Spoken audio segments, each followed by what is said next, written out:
করলা আলু দিয়ে রুই মাছের ঝোল রান্না করবো, তাই প্রথমে মাছটা লবণ হলুদ মাখিয়ে রেখেছিলাম। এখন আমি মাছটা ভেজে নেব। চুলা একটা কড়াই বসিয়ে দিয়ে বেশ কিছু পরিমাণে সয়াবিন তেল দিয়ে দিয়েছি।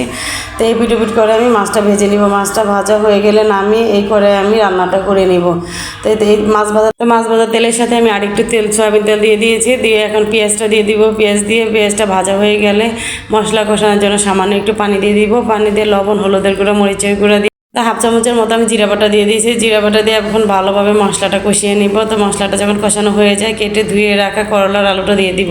তো আমার ঘরে এখন আগে করলাটা খেত না বাচ্চারা, দ্বিতীয়ের জন্য এখন হচ্ছে এত পছন্দ করে করলা, তরকারি হোক আর ভাজি হোক, ওরা খেতে অনেক পছন্দ করে। আর করলা তো স্বাস্থ্যের জন্য খুবই ভালো।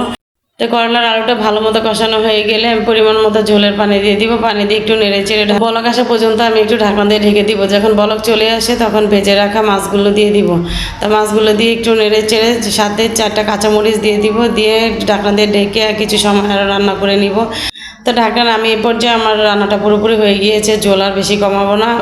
উপর দিয়ে কিছু বিলাতি ধনিয়া পাতা দিয়ে নামিয়ে নিব। এই বিলাতি ধনিয়া পাতাটা দিলে তরকারির গ্রানটা অনেক সুন্দর হয় আর খেতে অনেক ভালো লাগে।